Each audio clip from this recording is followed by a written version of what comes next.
Doctor వనిత మూడవ భాగం.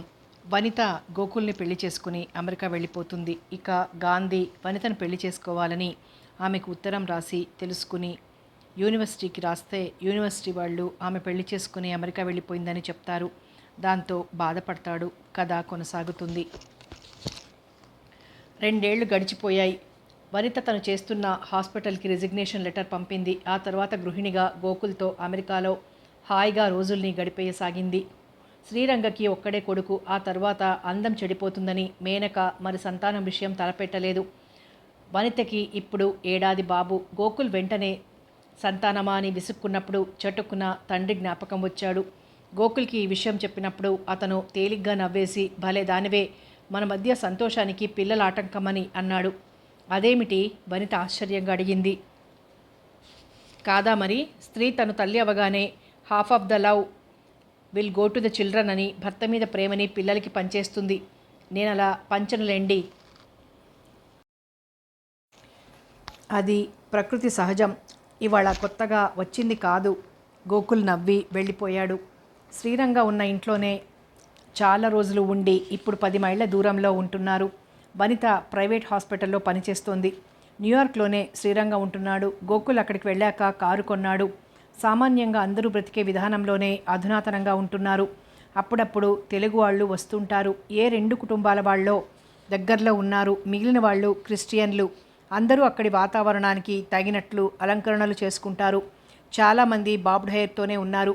తెలుగు వాళ్ళు గౌన్లు వేసుకొని వచ్చి స్వచ్ఛమైన ఇంగ్లీష్లో మాట్లాడుతుంటే వనిత తెలుగులోనే సమాధానం ఇచ్చేది. గోకుల్ అటువంటి సమయాల్లో చిరాగ్గా చూసేవాడు.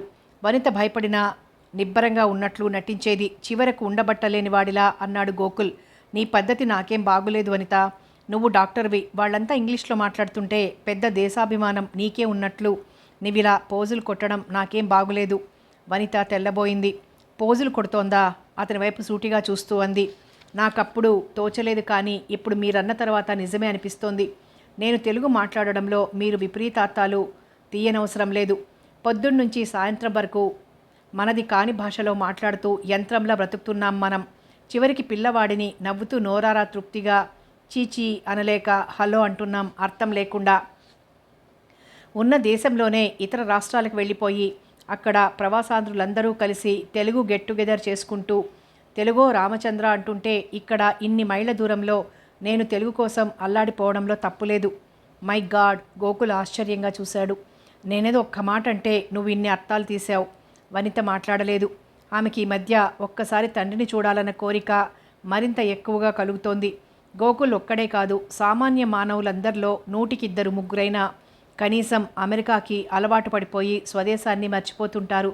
తండ్రి ఆ కాలంలో ఆ విధంగా ప్రవర్తిస్తే తప్పేముంది? అందరూ కూర్చొని డ్రింక్స్ తీసుకుంటున్నారు. దూరంగా కూర్చుంటే గోకుల్ తిడతాడని వాళ్లలో కూర్చొని సాఫ్ట్ డ్రింక్ తీసుకుంది వనిత. మిగిలిన తెలుగు వాళ్ళు 2 లేడీస్ డ్రింక్ తీసుకుంటూ వనితకి ఆఫర్ చేశారు. వనిత నవ్వేసి తిరస్కరించింది. గోకుల్ అరమోడుపు కనులతో గమనిస్తూనే ఉన్నాడు. పార్టీ ముగిసింది. ఎవరి ఇళ్లకు వాళ్ళు వెళ్ళిపోయారు. దారిలో గోకుల్ ఆమె వైపు 2-3 సార్లు చురచురా చూశాడు. ఇంటికొచ్చాక ఆమెతో ఒక్క మాట కూడా మాట్లాడకుండా వెళ్ళి గదిలో పడుకున్నాడు. వనితకి బెంగగా అనిపించింది. అతను పడుకున్న మంచం దగ్గరికి వెళ్ళి అతని మొహంలోకి చూస్తూ ఉండిపోయింది. అంతటితో ఆమెకి తన నుండి దూరమైపోతున్నాడు అన్న భావన తొలగిపోలేదు. అతని మొహాన్ని 2 చేతుల్లోకి తీసుకుని పెదవుల మీద సున్నితంగా ముద్దు పెట్టుకుంది. అతనికి తెలివి వచ్చింది. చిరాగ్గా ఆమెను తోసేశాడు. వనిత ఏడుస్తున్న పిల్లవాడిని సముదాయించేందుకు వెళ్ళిపోయింది. ఆమెకి తల్లి జ్ఞాపకం వస్తోంది. ఇండియాకి వెళ్ళిపోవాలనిపిస్తోంది. తాతగారి ముందు చూపుని ఎన్నో విధాలా అభినందించుకుంటోంది. తల్లి అవస్థ వేరు, తన అవస్థ వేరుగా పరిణమించదు కదా అనుకుంటోంది. ఊయలలో పసివాడిని ఊపి తను అలసిపోయి నిద్రపోయింది. తెల్లవారిన వనిత లేవలేకపోయింది. రాత్రి చాలా పొద్దుపోయే వరకు నిద్ర లేని కారణం వల్ల ఆమెకు తెలివి రాలేదు. అలసిపోయినట్లు చెంపలు లోతుకుపోయి మొహం పీక్కుపోయింది. గోకుల్ ఆమె వైపు చూశాడు. అతని మనసు పశ్చాత్తాపంతో కృంగిపోతోంది. తాగనంత వరకు అతను చాలా మంచివాడు. ఏ మాత్రం తాగినా అతని మీద పనిచేయడం మానేసినట్లవుతుంది. ఆమె ముంగురులు సవరిస్తూ ఉండిపోయాడు. అప్పటికి వనితకి తెలివి రాలేదు. అతనే కాఫీ తయారు చేసి తీసుకొచ్చి వనితను లేపాడు. ఆమె వెంటనే తుళ్ళిపడి లేచింది. మొహం కడుక్కురా, కాఫీ తాగదు గాని వనిత 2 నిమిషాల్లో తిరిగొచ్చి అతని పక్కనే కూర్చుంది. అతని భుజం చుట్టూ చేతులు వేసి కాసేపు నిశ్శబ్దంగా కూర్చుండిపోయింది. అతను ఆమె మొహంలోకి చూసి, నిన్న రాత్రి అమానుషంగా ప్రవర్తించాను, క్షమించు అన్నాడు. వనిత నవ్వేసి, క్షమించు అనొద్దు ప్లీజ్, నాతో చిన్న కోరిక అంది. ఏమిటది? మనం ఇండియా వెళ్ళిపోదాం. గోకుల్ ఆమె వైపు విచిత్రంగా చూశాడు. 2-3 నిమిషాల తరువాత నెమ్మదిగా అన్నాడు, నీకు తెలుసో తెలియదో అన్నయ్యకి ఎన్ని ఉత్తరాలొస్తాయో చూస్తే ఆశ్చర్యపోతావు. రోజుకి కనీసం ఒక ఉత్తరమైనా వస్తుంది. తమని పిలిపించుకోమని. అవకాశం ఉండి మనం వద్దనుకుంటున్నాం, లేక వాళ్ళు బాధపడుతున్నారు. మీకు ఇక్కడే ఉండాలనుందా? అవును. ఏం? మన ఇంటికి పోదాం. మన ఇండియాలో ఏముంది? పేదరికం, అప్పులు, మనిషి కనీస అవసరాలు తీర్చుకునేందుకు సరిపోని హీన బ్రతుకులు. ఇక్కడ డబ్బు, సుఖం, వీటిని వదులుకునే పిచ్చివాడు ఉండడు. మీరు ఎక్కడో ఉదాహరణకి తీసుకోకండి. ప్రతి మనిషి పేదరికంతో ఆకలి చావులు చావడం లేదక్కడ. డబ్బు శాశ్వతం కాదు. ఈ యాంత్రిక జీవితానికి నాకు విసుగొస్తోంది. మనకున్న ప్రేమలు, బంధాలు వీళ్లకు లేవు. ఈ నీళ్లు తాగితే రేపు మన పిల్లలు కూడా తల్లి తండ్రిని హలో అంటూ పలకరించేందుకు వస్తారు. ప్లీజ్ మనం వెళ్ళిపోదాం. వనిత, గోకుల్ పిలవడం గట్టిగా పిలిచాడు. ఆ తరువాత గంభీరంగా అన్నాడు, నీకంత వెళ్ళాలని ముచ్చటగా ఉంటే నువ్వు వెళ్ళు, నాకు అభ్యంతరం లేదు. అతని వైపు చేష్టలు దక్కిన దానిలా చూస్తూ ఉండిపోయింది వనిత. అతని భుజాల్ని పట్టి కుదుపుతూ, మీరేం మాట్లాడుతున్నారు? నేను వెళ్ళిపోయినా మీకు పర్వాలేదన్నమాట. నాతో ప్రమేయం లేకుండా ఇక్కడ సుఖంగా ఉండగలరన్నట్లేనా? చెప్పండి, మీకు అమెరికా కన్నా ఎక్కువైంది ఈ ప్రపంచంలో లేదని అంది. క్షమించు వనిత, చిన్నప్పటి నుంచి నేను కన్న కలలు వేరు. అవి ఇప్పుడు యథార్థంలోకి వచ్చాయి. బ్రతికే 4 రోజులు సుఖంగా, సంతోషంగా, దర్జాగా గడిపేయాలి. అప్పులు, చికాకులు, డబ్బు సమస్యలు ఇవంటే బొత్తిగా కిట్టవు. ఒక ఇంట్లో ఉన్న మనం ఒక్కనాడు ఈ విషయం తర్కించకపోవడం మనం చేసిన పెద్ద పొరపాటు. వనిత చిన్నగా నవ్వింది. ఏడవలేక నవ్వినట్లు, జీవం లేనట్లే ఉందా నవ్వు. పోనీలేండి, మీరు వెళ్ళిపోమంటే నేనెంత తేలిగ్గా వెళ్ళిపోగలనా? నాకు మూఢనమ్మకాలో మరేమో అని కొద్దిగా పట్టించుకోవాలని ఉంటుంది. మీరు వెళ్ళమని తేలిగ్గా అన్నారు, కానీ నేను వెళ్ళలేను. నాతో అడ్జస్ట్ కాగలవా? ప్రయత్నం చేస్తాను. ఒకవేళ నీ ప్రయత్నంలో ఓడిపోతే? అబ్బా, ఎందుకు పొద్దున్నే అటువంటి మాటలు? మనం వంట చేసుకుందాం పదండి. వంటింట్లో మీరు కూర్చుంటే 2 నిమిషాల్లో పూర్తి చేస్తాను. గోకుల్ ఆమె వెనకే వెళ్ళాడు. వనిత వంట చేస్తోంది. అతనితో కులాసాగా కబుర్లు చెప్తోంది. ఉల్లాసంగా ఉన్నట్లు అభినయం చేస్తోంది. కానీ ఆమె అంతరంగంలో ఏమూలో అశాంతి స్థావరం చేసుకుంది. గోకుల్ అందంగా, దృఢంగా ఇక్కడికి వచ్చాక మరీ బాగున్నాడు. అతని అంతరంగంలో ఏ మూల దయాదాక్షిణ్యాలు ఉన్నట్టు కనిపించడం లేదు. తామరాకు మీద నీటి బొట్టులా ఉంది అతని స్వభావం. పిల్లవాడు లేచి ఏడుస్తుంటే అతను తాపిగా కూర్చునే ఉన్నాడు. వనిత చేస్తున్న పని ఆపేసి పరుగులాంటి నడకతో బాబుని చేరుకుంది. పిల్లవాడు ఏడుపు ఆపడం లేదు. అంతకంతకు ఏడుస్తూనే ఉన్నాడు. కడుపు నొప్పితో బాధపడే పిల్లవాడికి మందు వేసి భుజం మీద వేసుకుని వాడు నిద్రపోయే వరకు పచార్లు చేస్తూనే ఉంది. కొద్దిసేపట్లోనే నిద్ర పట్టేసింది వాడికి. అదృష్టవశాత్తు ఏడిపించలేదు. మరికొంచెం సేపు అనుకుంది. గోకుల్ వంట ఇంట్లో వెలుగుతున్న స్టవ్లు ఆర్పేసి వెళ్ళి హాయిగా పడుకున్నాడు. 9-10 గంటలకే అతను నిద్రపోవడం వనితకు బాధ అనిపించింది. కొద్దిసేపు అక్కడ ఉండి ఉంటే అనుకుంది. వంట అయ్యేసరికి చాలా పొద్దుపోయింది. 12 గంటలకి ఆకలి లేదంటూ అలిగి పడుకున్నాడు. అతని అర్థం లేని అలకని వనిత సాగదీసి తీర్చాలని ప్రయత్నం చేయలేకపోయింది. ఈ విషయాలన్నీ తాతగారికి, అత్తమామలకి రాద్దామనుకుంటూ గుండె పగిలిపోతుందేమో తాతగారికి అని తనే గుండె రాయి చేసుకుంది. గోకుల్లో మార్పు లేదు. అతనికి వనిత మీద ప్రేమ ఉన్నది లేనిది ఇదమిత్తంగా తెలియదు. కానీ అతని ఈ ప్రయాణానికి, ఇక్కడ ఉండేందుకు 100% పాళ్ళు ఆమె కారణమని అతనికి తెలుసు. అతనితో పనిచేసే వ్యక్తులు ఎందరో వస్తారు, ఎందరో వెళ్తుంటారు. అందరితో అతను బయటికి వెళ్ళిపోతాడు. ఇంటికి వచ్చేప్పుడు ఒక్కోసారి ఎంతో ఉత్సాహంగా వస్తాడు, మరోసారి పీకల దాకా తాగేసి వచ్చేస్తాడు. వనిత అతని ప్రవర్తన గురించి శ్రీరంగకి చెప్పాలని ఒకసారి శ్రీరంగ ఇంటికి వెళ్ళింది.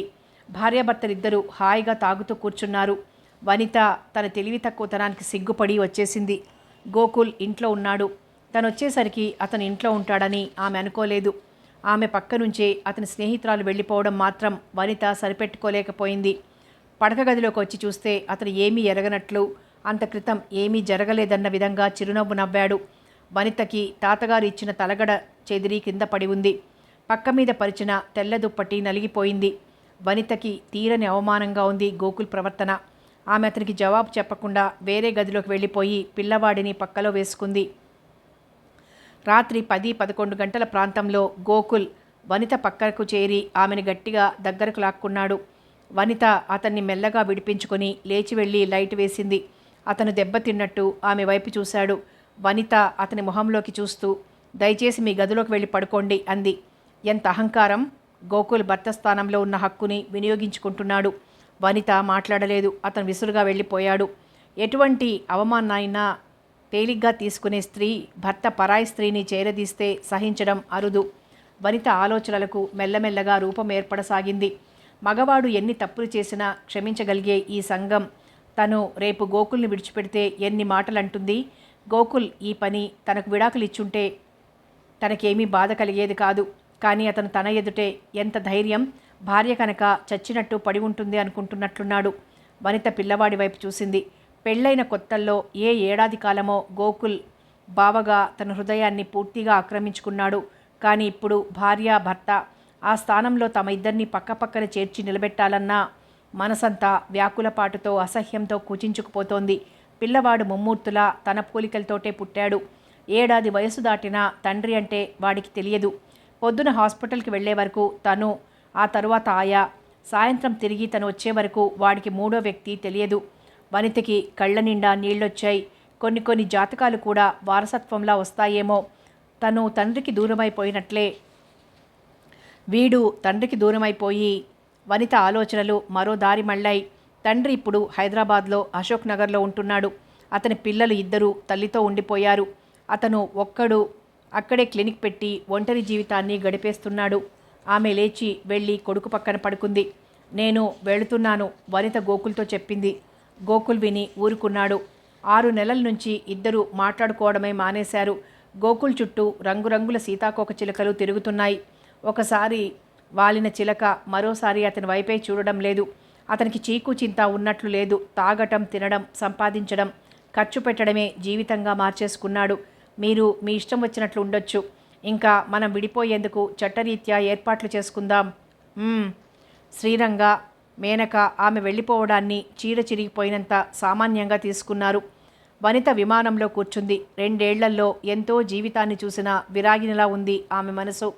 ఇంటికి చేరుకునే వరకు శిలా ప్రతిమ మాదిరి అయిపోయింది. గోకులేడి, గోకులేడి, గోకులేడమ్మా? వనిత గుమ్మంలో అడుగు పెడుతూనే ప్రశ్నల పరంపరలు. నరహరి, శ్రీదేవి, యామిని, వేణుగోపాల్ ఆమె అందరి వైపు చూసింది. అంతవరకు నిగ్రహంగా ఉన్న కన్నీరు మరి ఆగలేదు. నరహరిని పెనవేసుకుని మావయ్య అంటూ ఏడ్చేసింది. నరహరి కంగారు పడ్డాడు. ఆమెను లోపలికి తీసుకువెళ్ళాడు. టాక్సీలో ఉన్న పసివాడిని శ్రీదేవి ఎత్తుకుంది. కొత్త వాళ్ళని, అర్థం కాని భాషని, పరిచయం లేని వాతావరణాన్ని భరించలేనట్లు పిల్లవాడు పెద్ద పెట్టున ఏడవసాగాడు. వేణుగోపాల్ సామానంతా లోపల పెట్టించి టాక్సీని పంపివేశాడు. ఇప్పుడిప్పుడే మనవరాలి పెళ్లి, కాపురం చూస్తూ ఆయన లేచి తిరగగలుగుతున్నాడు. అతనికి అంతలోనే వీపు మీద చరిచినట్లు వనిత రాక కుప్ప కూల్చేస్తోంది.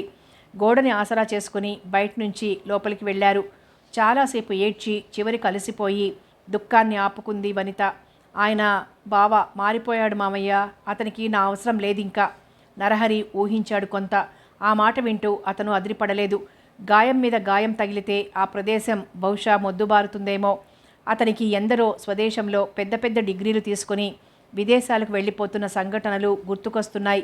విదేశాలకు వెళ్ళిపోతున్న విద్యార్థికులు క్యూలో నిలబడితే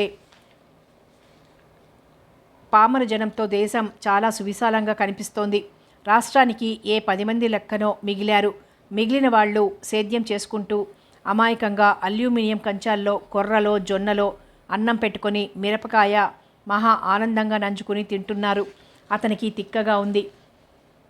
వెళ్ళని, ఇంకా వెళ్ళని, అప్పుడే దేశం బాగుంటుంది. అతను పైకి అన్నమాటలు ఎవరికీ అర్థం కాలేదు. నరహరి స్వతహాగా చాలా మంచివాడు. అతను ఏ విషయాన్నైనా మరీ తేలిగ్గా తీసుకునే వ్యక్తి. అటువంటి నరహరి గుండెలకి గుణపం గుచ్చుకుంది. శ్రీదేవి పిల్లవాడికి పాలు పట్టిస్తోంది. కంటతడి పెట్టడం అంటే ఎరుగని ఆమె కళ్ళు తటాకాలు మాదిరి స్రవిస్తున్నాయి. యామిని వెర్రి చూపులతో కూతురి వైపు చూడసాగింది. వాతావరణం సద్దుమణిగింది. వనిత రాగానే చుట్టుముట్టిన వాళ్ళందరూ ఇప్పుడు ఎవరికి వారే దొంగతనం చేసి దొరికిపోయినట్లు ఫీల్ అవుతున్నారు. వనితతో మాట్లాడాలన్నా భయంగా ఉంది. వేణుగోపాల్ మాత్రం ఆమె గదిలోకి రాగలిగాడు. నేనెప్పుడూ చెప్పానమ్మా అమెరికా వెళ్ళొద్దని, నువ్వే వాడికి సపోర్ట్ ఇస్తే పెళ్లి చేసేదాకా పంపుతున్నది అని సరిపెట్టుకున్నాను. చివరికి నీ బ్రతుకుని ఇలా మేమే పాడు చేశాం. వనిత ఆయన వైపు చూసి నెమ్మదిగా అంది. ఇందులో మీరు చేసిందేముంది? నా తలరాత. అవును, అంతకంటే ఇంకేమంటాం? వాడు ఆ శ్రీరంగ ఏమైపోయాడు వీడిలా తయారవుతే? వనిత చిన్నగా నవ్వింది. ఆమె అకారణంగా నవ్విన వేణుగోపాల్ గారికి అర్థమైంది ఆమె ఎంతటి బాధను అనుభవిస్తోందో. వాళ్ళింకా అక్కడి వాతావరణానికి అలవాటు పడిపోయారు తాతగారు. నేనే వాళ్లతో ఏకం కాలేక నా చుట్టూ నేను గీత గీసుకున్నాను. అందుకే వాళ్ళు చేస్తున్న పనులు నాకు ఎబ్బెట్టుగాను తోచాయి. మేనక అక్క ప్రతి విషయాన్ని ఈజీగా తీసుకుంటుంది. బావ ఏం చేసినా ఆమెకు అభ్యంతరం లేదు. వనిత అంతవరకు మాత్రమే చెప్పగలిగింది. ఆమె చెప్పలేని విషయాన్ని ఆయన అర్థం చేసుకున్నారు. 2-3 రోజుల తరువాత వనిత బయటికి వెళ్ళింది. ఇప్పుడు పిల్లవాడు కొద్దిగా అలవాటు పడుతున్నాడు. శ్రీదేవి వాడి ఆలనా పాలనా చూస్తోంది. వనిత ఇసామియా బజార్లో ఇంటికి కొద్ది దూరం వరకు నడిచి వెళ్ళి అక్కడ సందుమలుపు దగ్గర రిక్షా ఎక్కి అశోక్ నగర్ అంది. ఆమెకి రిక్షావాడితో బేరం చేయాలనిపించలేదు. ఆమె ఇచ్చిన అడ్రస్తో వాడు అధునాతనంగా కట్టిన ఇంటి ముందు ఆపాడు. చుట్టూ ప్రహరీ, 4 మూలల దేవదారు చెట్లు, బోగన్విల్లా ఆర్చిలాంటి కట్టడం చూస్తుంటే ఆ వ్యక్తి ఎంత ధనికుడో తెలుస్తోంది. ఆమె రిక్షా దిగి లోపలికి వెళ్ళింది. రిక్షావాడు కొద్ది దూరంలో చింత చెట్టు కిందకు వెళ్ళి వనిత కోసం ఆగాడు. వెనుతిరిగి వాడు పైసలు అడగకుండా చెట్టు కిందికి వెళ్ళడం చూసిన వనిత తృప్తిగా గాలి పీల్చుకుంది. లోపలికి వెళ్ళి తన విజిటింగ్ కార్డు లోపలికి పంపింది. డాక్టర్ గారు లోపలే ఉన్నారు, 10 నిమిషాల తర్వాత రమ్మను అని ఆయన అనడం వినిపించింది. వనిత లోపలికి వెడుతుంటే గుండె అతి వేగంగా కొట్టుకోసాగింది. ఆమె అడుగులు తడబడసాగాయి. ముచ్చెమటలు పట్టినట్లు, ఒళ్లంతా చల్లబడిపోతున్నట్లు అనిపిస్తోంది. వనిత ఆయన ఉన్న గదిలోకి ప్రవేశించింది. కూర్చోమ్మా, డాక్టర్ ఏబిఎన్ రావు ఊరఫ్ ఆరాధ్యుల భగవన్నారాయణరావు అన్నాడు. ఆమె అతని వైపు కన్నార్పకుండా చూస్తూ ఉండిపోయింది. 2-3 సెకండ్ల దాకా. ఆయనకి 50 ఏళ్లు దాటినట్లు స్పష్టంగా కనిపిస్తోంది. వయస్సు దృఢంగా ఉంది. అతని శరీరం, అతని నుదురు విశాలంగా ఉంది. బట్టతల అతని విజ్ఞానానికి నిదర్శనంగా కనిపిస్తోంది. అతని కళ్ళు ఆకర్షణీయంగా, విజ్ఞానం అంటే ఎక్కడో లేదు, ఇక్కడి నుంచే వచ్చింది అని చెప్తున్నట్లు కళకళలాడుతున్నాయి. అతను అప్పుడే కోసిన యాపిల్ పండు మాదిరిగా ఉన్నాడు. ఏం కావాలమ్మా? తిరిగి ఆయన ప్రశ్నించడంతో ఉలిక్కిపడింది. ఆమె పరధ్యానం పూర్తిగా తొలగిపోయింది. నెమ్మదిగా అంది. మిమ్మల్ని చూడాలని చిన్నప్పటి నుంచి అనుకునేదాన్ని. ఒక్కసారి చూశాను, కానీ ఎక్కువసేపు మాట్లాడలేదు. ఆహా, ఆయన జ్ఞాపకాలు తవ్వుకుంటున్నట్లన్నాడు. ఎక్కడో చూశావు అనుకున్నాను, ఇప్పుడు గుర్తుకొస్తోంది. డాక్టర్, వనిత భీకర సంగ్రామాన్ని ఒంటరిగా ఎదుర్కోవాలని నిశ్చయించుకుంది. ఆమె ఆయన వైపు ఆరాధనగా చూస్తోంది. చెప్పమ్మా, మీరిప్పుడు ఒంటరిగా ఉంటున్నారు కదండి? అవునమ్మా. మీ దగ్గర కేవలం కంటి కోసం వచ్చేవారే కాక మరే రోగులు ఉండకూడదా? చిన్నగా నవ్వి, డాక్టర్ అయిన తర్వాత ఏ పేషెంట్లనైనా భరించాలి. అయినా ఎక్కువ భాగం నా దగ్గరికి కంటి రోగులే వస్తారు. అది బట్ న్యాచురల్ కదా. ఆమె చేతిగోళ్ల వైపు కాసేపు చూసుకుంది. ఆ తరువాత ఆయన వైపు పరిశీలనగా చూస్తూ అంది. నాకు ప్రస్తుతం ఉద్యోగం లేదు. ఉద్యోగం వచ్చే వరకు ఏ పని పాట లేకుండా ఇంట్లో కూర్చోలేను. మీరు నాకు కావలసిన వారు కనుక ఇక్కడికి వచ్చాను. రావుగారు అయోమయంగా చూశారు. అంతటితో ఆయన సందేహాన్ని మనసులోనే ఉంచుకోలేకపోయారు. నేను నీకు కావలసిన వాడినా? అవునండి, నేను ఆరాధ్యుల యామిని కూతుర్ని. కత్తివాటుకి నెత్తురు చుక్క లేనట్లయింది ఆయన మొహం. కుర్చీలో కూర్చున్న వ్యక్తి లేచి నిలుచుని నిలువెల్లా కంపించిపోసాగారు. అంటే మీ అమ్మ యామిని నా భార్య? ఆయన ఆ పైన మాట్లాడలేనట్లు నిస్సత్తువుగా ఉండిపోయారు. అవునండి. నువ్వేం చేస్తున్నావమ్మా? ఏమీ చేయడం లేదండి. మీరెక్కడ ఉంటున్నారు? తాతగారు ఇసామియా బజార్లో ఉంటున్నారు. నువ్వేం చదువుకున్నావు? మీరు నన్ను గుర్తుపట్టలేదు. ఒకే ఒకసారి లండన్లో చూశాను. నువ్వు లండన్ కూడా వచ్చావా అమ్మా? మిమ్మల్ని చూడాలని కోరిక కలిగి మీకోసం వచ్చాను. తరువాత పరిచయం చేసుకోకుండానే వచ్చేశాను. నేను చిల్డ్రన్ స్పెషలిస్ట్ని. అలాగా? రావుగారు లేచి పచార్లు చేస్తూ అమ్మా అని పిలిచారు. వనిత ఆయన వైపు చూసింది. పేరు చెప్పావు కాదు, వనిత అండి. ఆయన మాటిమాటికి కర్చీఫ్తో మొహం తుడుచుకుంటున్నారు. చెమట పట్టడం లేదు, కానీ శరీరమంతా స్వేద బిందువులతో తడిసినట్లు అనుభూతి కలుగుతోంది. ఆయనకు యామినిని చూడాలని ఉన్నట్లుంది. స్వరం తగ్గించి, మీ అమ్మ బాగుందా అమ్మా అని అడిగారు. వనిత తల ఊపింది. ఈసారి పచార్లు చేయడం ఆపి ఆమె దగ్గరకొచ్చారు. ఆమె కుర్చీ వెనక కాసేపు నించున్నారు. ఆ తరువాత ముందుకొచ్చారు. ఆమె వైపు ఆమె కళ్ళలోకి సూటిగా చూస్తూ, అమ్మా, నేను నిన్నొక్కసారి గుండెల్లోకి తీసుకోనా అన్నారు ఆర్ద్రంగా. వనిత ఆశ్చర్యమో సంభ్రమమో అదే అవస్థలో ఉండిపోయిందో కుర్చీలోంచి లేవలేకపోయింది. 2 నిమిషాల వరకు ఆయన వైపు రెప్పవేయకుండా చూస్తూ ఉండిపోయింది. 2 క్షణాల తరువాత ఆమెకు చలనం వచ్చినట్లయింది. లేచి నిల్చుంది. ఆయన భుజం చుట్టూ చేతులు వేసి, నాన్నగారు అంది జీవితంలో మొదటిసారిగా.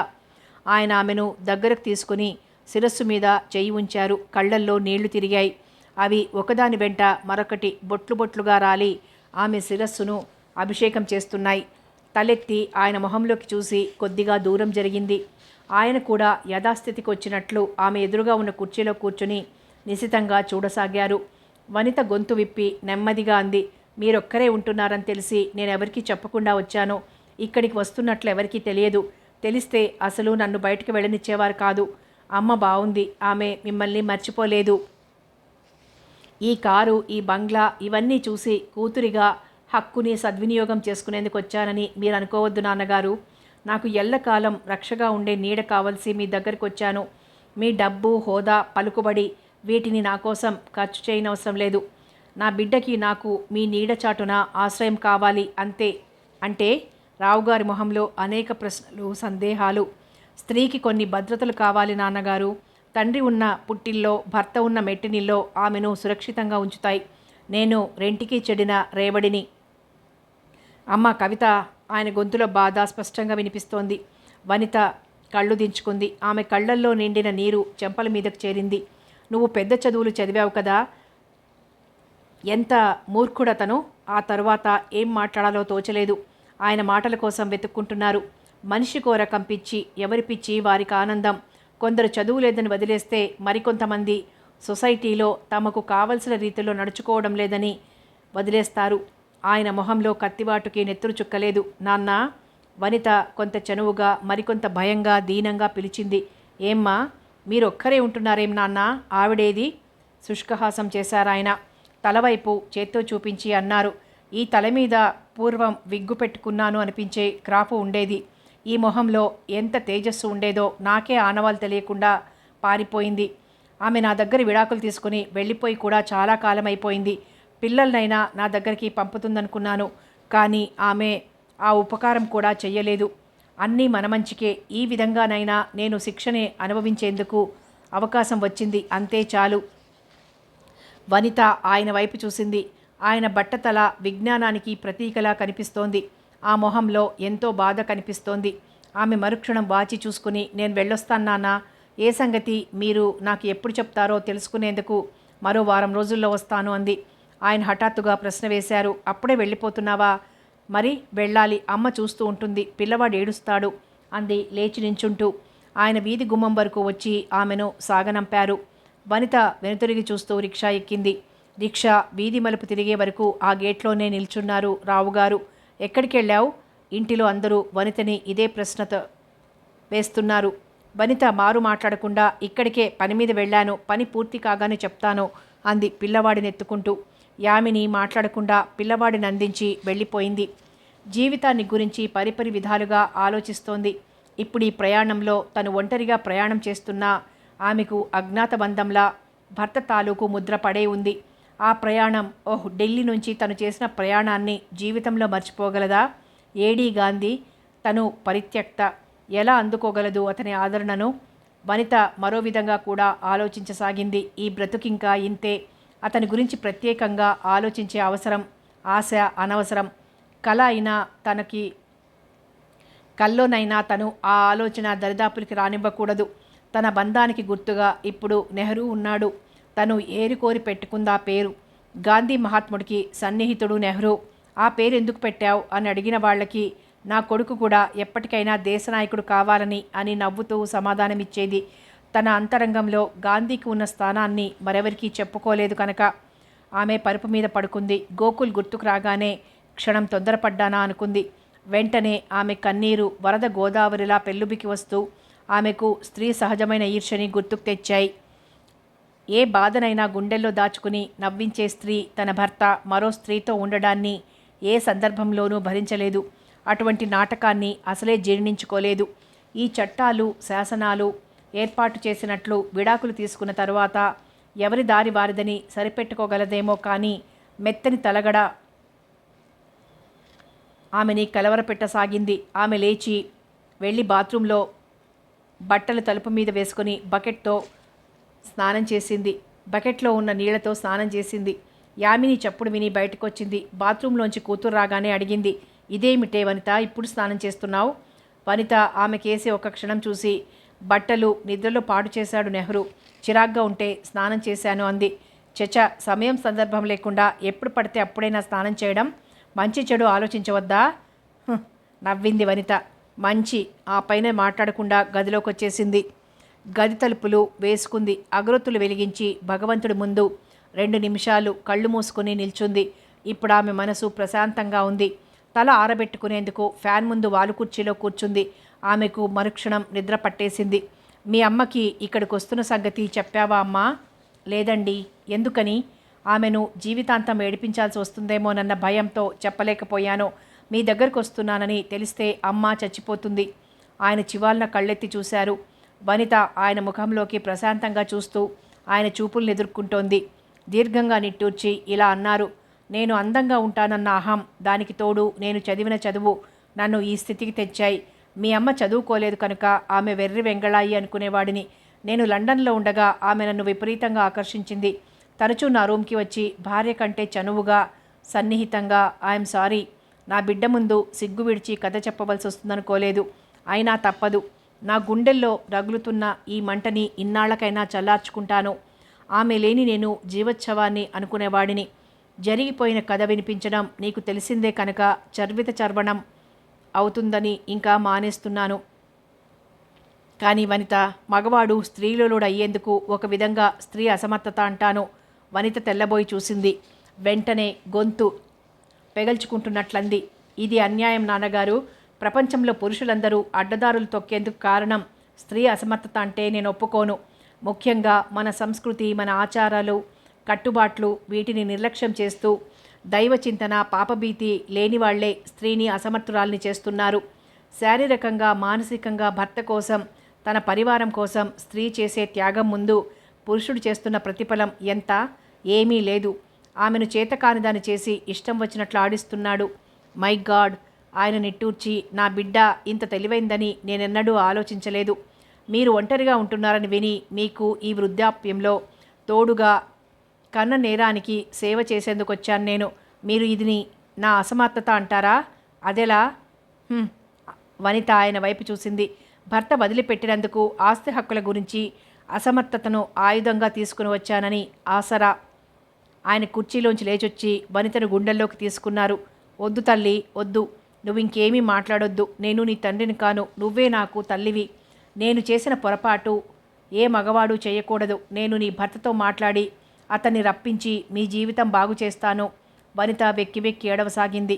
ఆయన కంగారుగా ఆమె మొహాన్ని 2 చేతులతో ఎత్తి తన వైపు తిప్పుకున్నారు.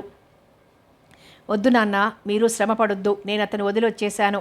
మీరు చెప్పండి, నేనేం చేస్తే బాగుంటుందో అంది కళ్ళు తుడుచుకుంటూ. రావుగారు ఆమెను తీసుకుని వెళ్ళి సోఫాలో తన పక్కన కూర్చోబెట్టుకున్నారు. ఆయన చెప్పే విషయాన్ని ఆమె శ్రద్ధగా వింటోంది. 10 ఏళ్ల క్రితం ఎప్పుడో ఆ రోడ్డు నిర్మానుష్యంగా ఉండేది. ఇప్పుడు అక్కడ పెద్ద పెద్ద మేడలు ఆకాశాన్ని అంటుతున్నాయి. ఆ కాంపౌండ్కి ముందు పచ్చని చేలు పైరగాలికి ఊగిసలాడేవి. ఇప్పుడు అక్కడ 3 అంతస్తుల భవంతులు కట్టేశారు. 40 ఇళ్ల కాంపౌండ్ అది. ఆ చుట్టుపక్కల ఎక్కడా సరియైన బస్టాప్ ఉండేది కాదు. ఇప్పుడక్కడ సినిమా హాలు వెలిసింది. హుసేన్ సాగర్ గాలులు విపరీతంగా వీచినప్పుడు అక్కడి వాళ్లందరి ఒళ్ళు ఒక్కసారి పులకించేవి. మేడలు అడ్డు రావడం వల్ల ఇప్పుడక్కడ గాలి రావడం పూర్తిగా మానేసింది. ఇప్పుడక్కడ ఎకరం భూమిలో ఓ చిన్న హాస్పిటల్ వెలిసింది. అక్కడికి వచ్చే రోగులు అధిక భాగం ధనవంతులే. డాక్టర్ గారు ప్రతి నిమిషం రోగి ఆలనా పాలనా చూసుకుంటారు. ఆమెకు తండ్రే స్వయంగా సలహా ఇస్తుంటారు. ఆమె రోగుల పాలిట దేవత. ఆమె బీద బిక్కిని కూడా చూస్తూ ఉంటుంది. కానీ ఆయన ఒప్పుకోరు. బీదవాళ్లకి మంచాలు లేవు. అప్పటికప్పుడు చీటీ రాసి ఇచ్చి మందులు కొనుక్కోమని చెప్పి పంపేయమంటారు. ఈ విషయంలో ఆయన్ని మెచ్చుకోవాల్సిందే. కన్సల్టేషన్ ఫీజు కోసం కూతుర్ని ఆజ్ఞాపించరు. 10 ఏళ్లు నెహ్రూ స్కూల్ నుంచి వచ్చి తల్లికి జరిగిన సంగతులు చెబుతుంటే డాక్టర్ వనిత పరధ్యానంగా ఊకొడుతోంది. నెహ్రూ నవ్వి, నువ్వెప్పుడూ ఇంతే, చెప్పేదేది సరిగ్గా వినవు. నేను తాతగారికి చెప్తాను. మా స్కూల్లో ఇవాళ మోహన్ దాస్ కరమ్చంద్ గాంధీ అనే ఆయన వచ్చారని అన్నాడు. వనిత కొరడా దెబ్బ తగిలినట్లు ఉలిక్కిపడింది. నెహ్రూ చేతిలో ఉన్న అల్యూమినియం బాక్సు సోఫాలోకి విసిరేశాడు. ఆరు బయట గార్డెన్ చైర్లో కూర్చున్న రావుగారి దగ్గరికి పరిగెత్తుకుని వెళ్ళాడు. మనవడు రావడం బూట్ల శబ్దం వల్ల గ్రహించాడాయన. చదువుతున్న పేపర్ పక్కన కుర్చీలో పడేసి కళ్ళజోడు సవరించుకొని మొహం నిండా నవ్వు పులుముకొని రెండు చేతులు చాపారు. ఓయ్, ఏమిటో ఈ పరుగులు హడావిడి, ఏమిటి విశేషం అని అడిగారు. నెహ్రూ సగం ఆయాసంతో రొప్పుతూ సగం కంగారులో మింగేస్తూ మొత్తానికి వార్త చెప్తున్నాడు. ఇవాళ మా స్కూల్కి మోహన్ దాస్ కరమ్చంద్ గాంధీ వచ్చారు. పొద్దున్నుంచి మా క్లాస్ పిల్లలం అందరం ఆయన్ని చూడాలని తెగ ఎదురు చూశాం. ఆయన వచ్చారు, కానీ ఆయన మేము అనుకున్నట్లు లేరు. ఆయన చాచా నెహ్రూ వేసుకునే కోటు వేసుకున్నారు. గిరజాల జుట్టు, చాలా బాగున్నారు తాతగారు, కానీ గాంధీ తాత అంత లేరు. కొంప ముంచి మీరు గాంధీగారే అనుకున్నారేమిటి, నవ్వాపుకుంటూ అన్నారు రావుగారు. ఎగ్జాక్ట్లీ, మేము నిజంగా అలాగే అనుకున్నాం, కానీ ఆయన కాదు, ఆయన వేరు ఈయన వేరు. భలే వారేనోయ్ మీరు, అదెలా అనుకున్నారు మీరు? ఆయనే అని కాదు కానియండి, ఆయన కుమారుడో మనవడో అనుకున్నాం, కానీ ఎవ్వరూ కాదు. ఈయన తెలుగులో మాట్లాడారు. పెద్ద క్లాస్ పిల్లలందరూ చప్పట్లు కొట్టడమే. అలాగా తాతగారు, నెహ్రూ ఆపేశాడు. చెప్పబోయ్ అన్నారు రావుగారు. రేపు మీరు మా స్కూల్కి రావాలండి. అందరూ పేరెంట్స్ని తీసుకొస్తున్నారు. మమ్మీ అసలే రాదెప్పుడు. ప్లీజ్ మీరు రండి. అలాగే. రావుగారు వివర్ణమైన తన మొహాన్ని పిల్లవాడికి కనిపించనీయలేదు. నెహ్రూ ఆశించిన విధంగా ఆయన జవాబిచ్చారు. ఎప్పుడూ రోగులతో బిజీగా ఉండే ఆయన నెహ్రూకి నచ్చజెప్పే ప్రయత్నం చేస్తారు. కానీ ఆయన ఆ విధంగా ఏమీ అనలేదు. వెంటనే ఒప్పేసుకున్నారు. హుషారుగా వెళ్ళిపోతున్న ఆ పసివాడి వైపు దిగులుగా చూస్తూ ఉండిపోయారు రావుగారు. దూరంగా ఈ మాటల్ని స్తంభానికి చేరగిలబడి విన్నది వనిత. నెహ్రూ దగ్గరికి రాగానే, ఇటురా నెహ్రూ అని పిలిచింది. ఏమ్మా అంటూ వెళ్ళాడతను. బాత్రూం వైపు తీసుకువెళ్ళి బట్టలు మార్పించి తన గదిలోకి తీసుకువెళ్ళింది వనిత నెహ్రూని. నెహ్రూ అతి నెమ్మదిగా సౌమ్యంగా పిలిచింది. ఆమె పక్కనే మంచం మీద కూర్చున్న నెహ్రూ తలెత్తి చెప్పమ్మా అన్నాడు. వనిత గుండె అతి వేగంగా కొట్టుకుంటోంది. అదిరే గుండెల్ని అదుపులోకి తెచ్చేందుకు ప్రయత్నం చేస్తోంది.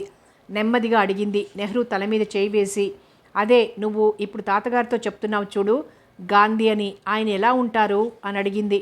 నెహ్రూ తలెత్తి తల్లి మొహంలోకి ఆశ్చర్యంగా చూశాడు. ఆమె ఎన్నడూ ఇటువంటి ప్రశ్నలు వెయ్యదు. ఆమె మొహంలో రంగులు విచిత్రంగా అనిపించింది. ఆమె మొహంలో దిగులు అతన్ని ఆకట్టుకుంది. నెమ్మదిగా అన్నాడు. ఏమ్మా, ఎందుకు?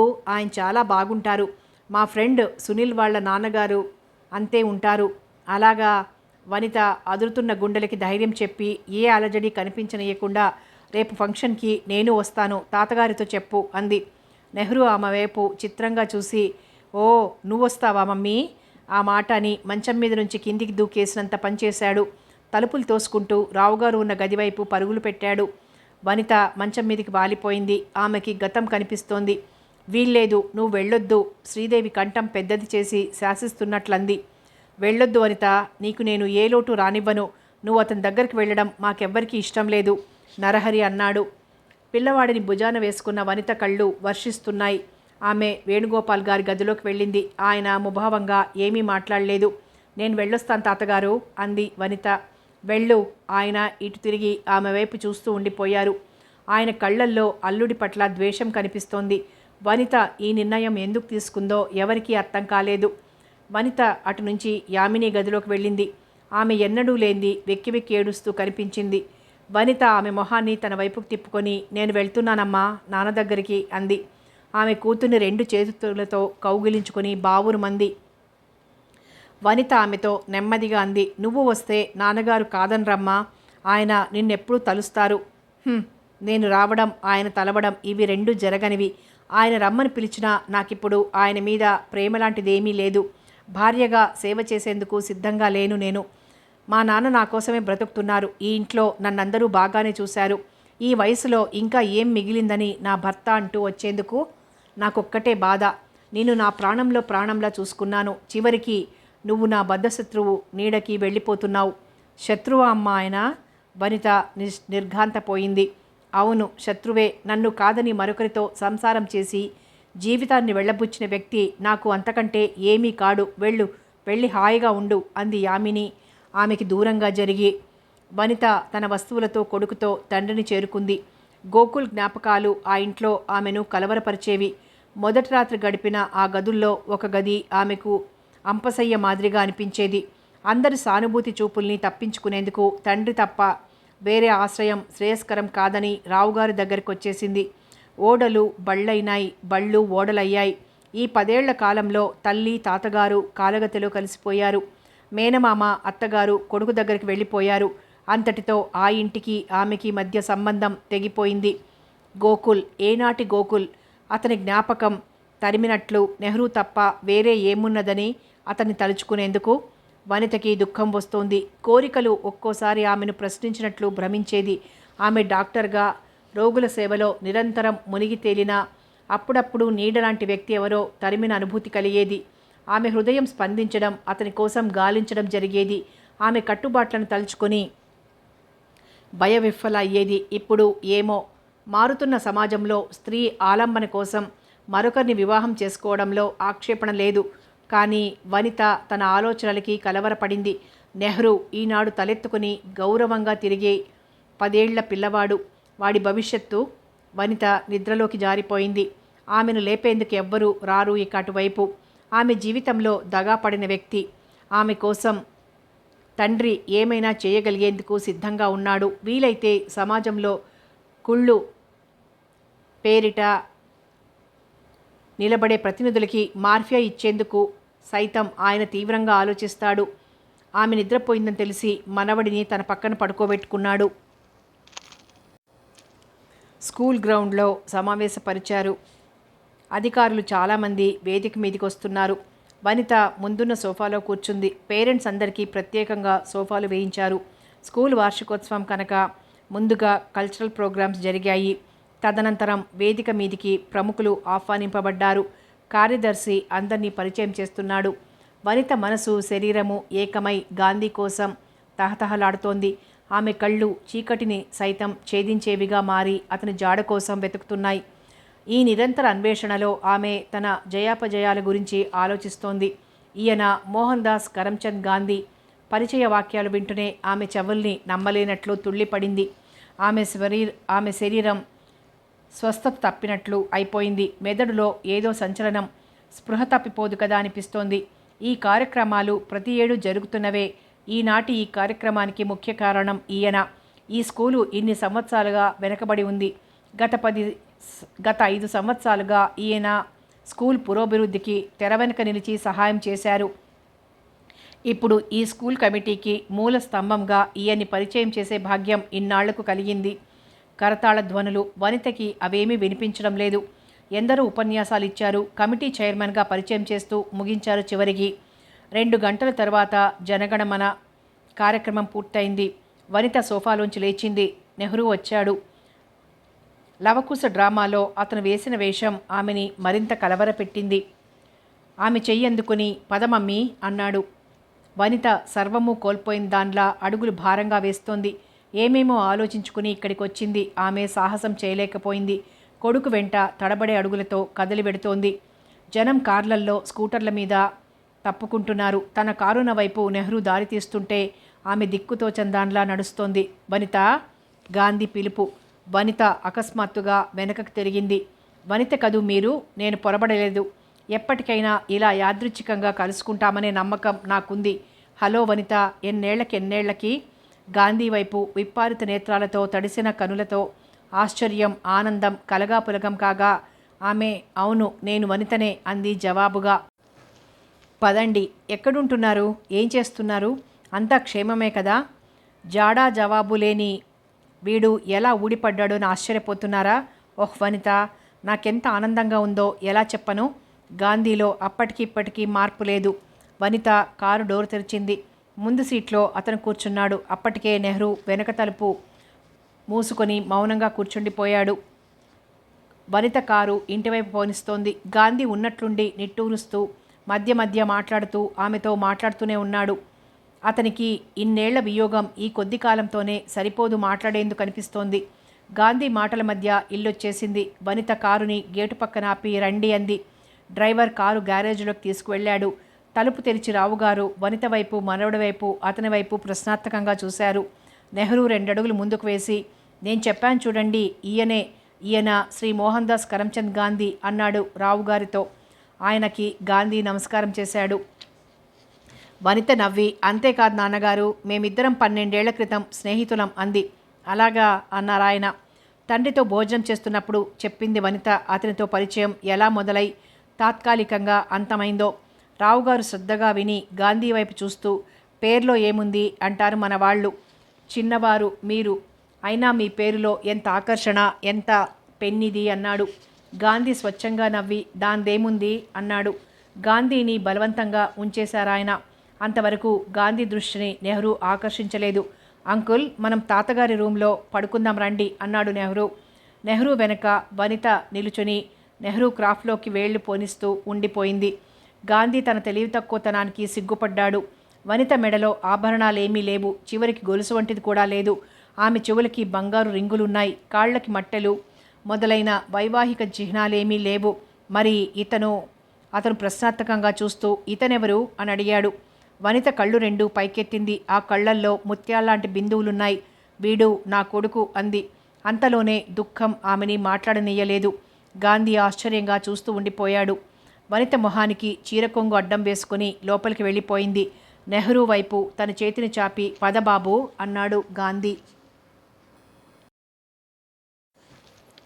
10 గంటలు దాటి చాలాసేపైంది.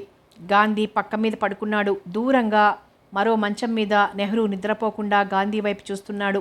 గాంధీ అటువైపు చూసి నెహ్రూ పడుకోనందుకు అతని వైపు సాలోచనగా చూస్తూ, నిద్ర పట్టడం లేదా బాబు అని అడిగాడు. నెహ్రూ తల ఊపి, లేదు అన్నాడు. ఎందుకని? మధ్యాహ్నం నుంచి నిద్ర వస్తోందండి, కానీ ఇప్పుడు అమ్మ లేదు, నిద్ర రావడం లేదు. పోనీ నా పక్కన పడుకుంటావా? ఓ. నెహ్రూ మంచం మీద నుంచి లేచి గాంధీ పక్కన పడుకున్నాడు. గాంధీ అడిగాడు, నీ పేరేమిటి బాబు? నెహ్రూ అండి. గాంధీ కొద్దిగా చలించాడు. పసివాడిని అంతకంటే ఏమీ అడగలేకపోయాడు. ప్రశ్నలు జవాబులు ఎన్నో అతని మస్తిష్కంలో చెదపురుగుల్లా ప్రవేశించాయి. ఆలోచనలు. గాంధీకి ఏమేమో చెప్తున్నాడు నెహ్రూ.